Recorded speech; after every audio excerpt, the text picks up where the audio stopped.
pang matagalan na gamitan na. Mabigat at solid na stainless steel ang material nito. Napaka-elegant at pampurmahan sa kahit anong kasuotan. Water-resistant na ito na kahit maulanan o mabasa ng tubig ay okay lang. Bossing, ito na ang hinahanap mong automatic watch. Yes, boss. Wala na itong battery dahil ang nagpapagalaw nito ang kanyang mechanical functions. Di tulad ng battery-operated na kapag naubusan ng battery ay papalitan mo. Ito, pang matagalan na gamitan na. Mabigat at solid na stainless steel ang I'm a top assassin, disguising as my own sister, to teach those bullies at her school a lesson they'll never forget.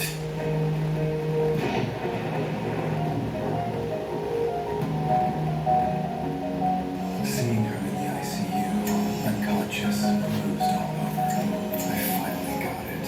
While I was off on missions, she was drowning in darkness, all by herself. Then I saw a text from her bullies that made my blood run. Mag-aambag ka ng...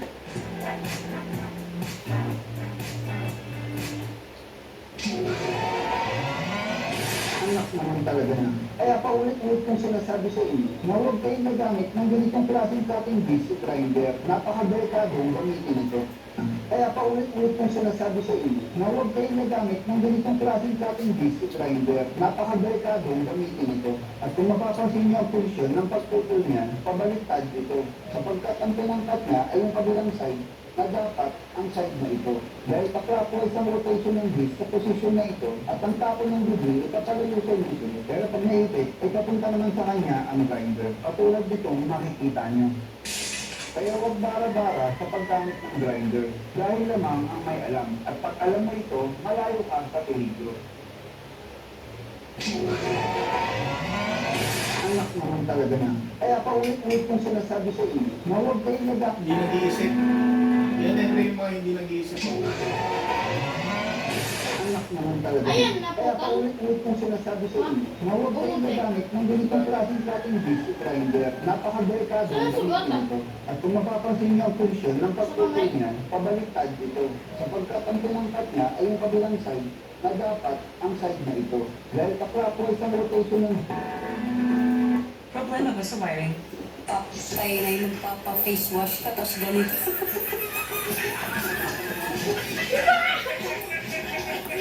Hindi ka na makaringa.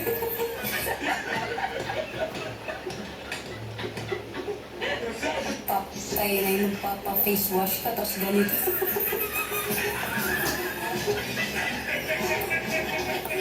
Hindi ka na makaringa. Ito ang isa sa mga dapat mong gawin kung inaatake ka. Paalala sa mga nagpabakuna noong COVID-19 hanggang taong 2030 na lang ang itatagal nyo ayon sa Health Organization. Nakakaranas na ba kayo ng panlalaki ng mata, panghihina ng katawan, hirap sa paghinga, pabilis mapagod at sakat sa puso? Paalala sa mga nagpabakuna noong COVID-19 hanggang taong 2030 na lang ang itatagal nyo ayon sa Health Organization. Nakakaranas na ba kayo ng panlalaki ng mata,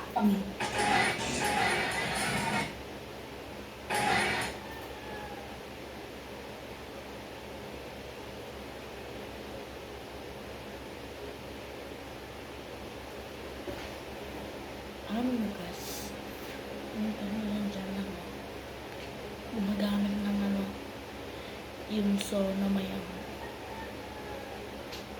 may tusok-tusok.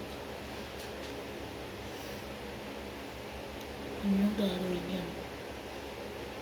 Dahil delikado. Sana maintindihan niyo. Dito nagsisimula sa iyong data with produce our own materials gamit ang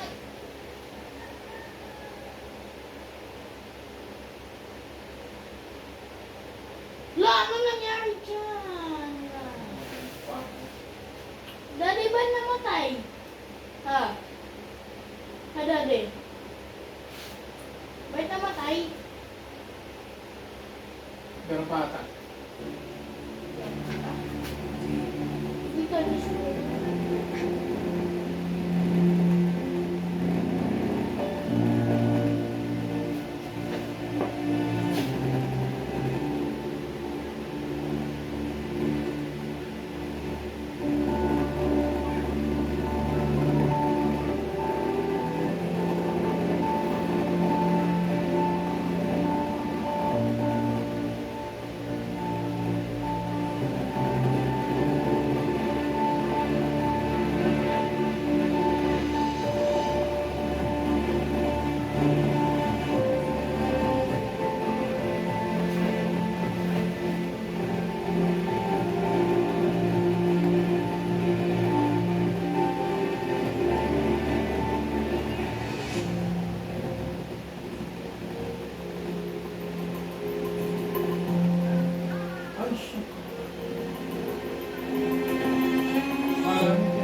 pinakamayamang tao sa buong mundo. Ang kayamanan niya, $310 billion or 18 trillion pesos sa panahon natin ngayon. Mas mayaman pa siya kila Elon Musk, Jack Ma at Jeff Bezos. Pero mas nakaka-inspire, 90% ng pera niya binigay niya sa charity.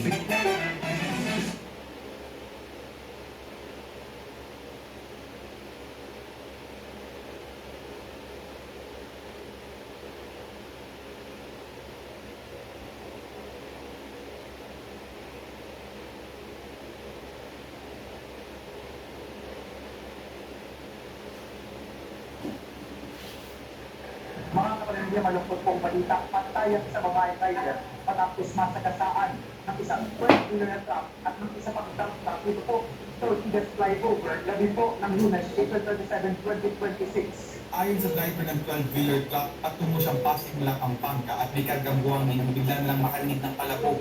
Ramdam ako lang po, kumalabog po sa lahat ng truck. Dito po lang sir, sa pinakagilid. Dito po hakanan po sa mismo island. Agad niyang inihinto ang truck at una nakita ang naguluhang rider. Then on the spot ang biktima. Ilang oras nakalipas, habang nakahinto ang 12-wheeler at naghihintay ng soko, isa namang dump truck ang nakasagasang muli sa biktima. Paliwanag naman ng 29 anyos sa driver ng dump truck, biglang huminto ang isang SUV na kanyang sinusundan paakyat ng flyover. Nabangga niya ang SUV at kumabig sa pakanan kung saan naman nahagip ang nakabulagtang rider. May kargaling buhangin ng dump truck na papuntang Teresa Rizal at galing Pampanga. Nasa atin stop po kasi ako dun sa sasakyan na pumayas din po. Dapat siya ang sasakyan na tao pilit na kapalit na dumilid po para hindi lang matulak yung sasakyan ka. Nasa katulian na ng pulisya ang dalawang driver habang nagpapatuloy ang investigasyon sa insidente. Posible silang maharap sa mga pulis. Ano yan ah?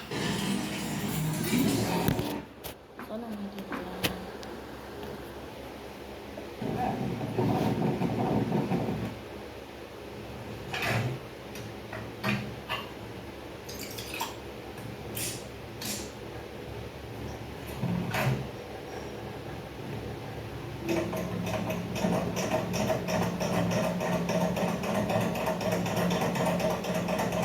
Galing yan.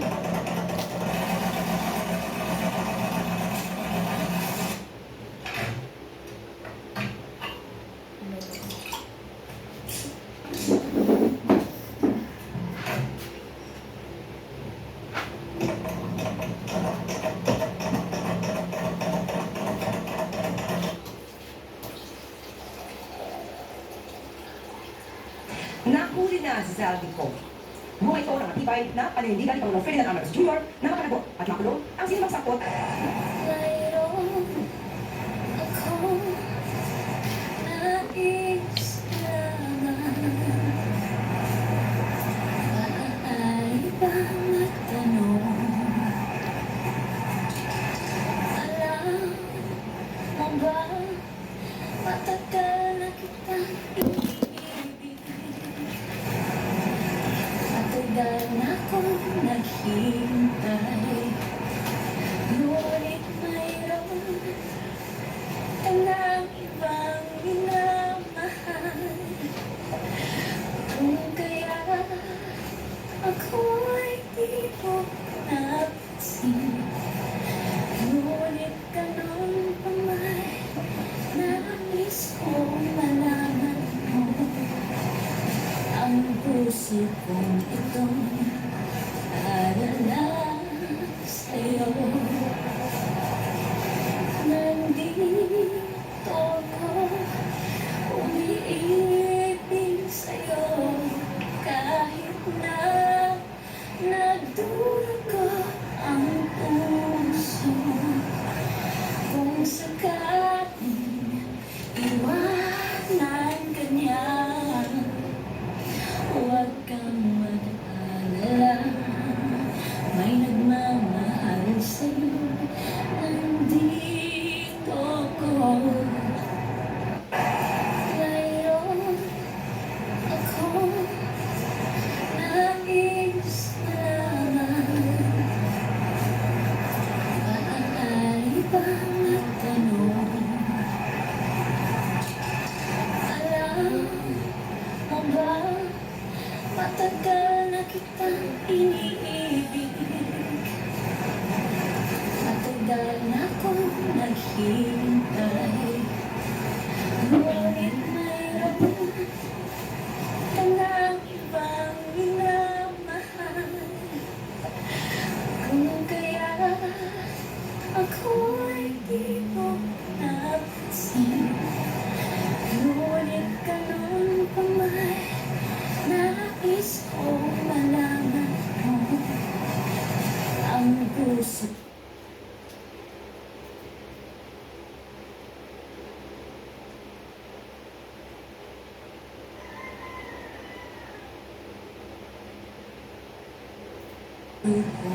Kalahating taon na ako hindi kumakain ng kanin. Opo. Pero ang kinakain ko yung shirataki. We have medical conditions. I always recommend yung wet lang po na shirataki. Yung dry po kasi may flour pa po yun. May pagkakaiba pa po. Although, konti naman din yung kanyang calories for the flour, pero flour po kasi siya. So, meron pa rin slight insulin hormone elevation. Alam niyo yung salitang ayuno? Magulo po yung salitang ayuno. Bakit pa siya? Kasi pag may turo-turo, ayun. Kalahating taon na ako hindi kumakain ng kanin. Opo. Pero ang kinakain ko yung shirataki. We have medical conditions. I always recommend. Yeah, GP, you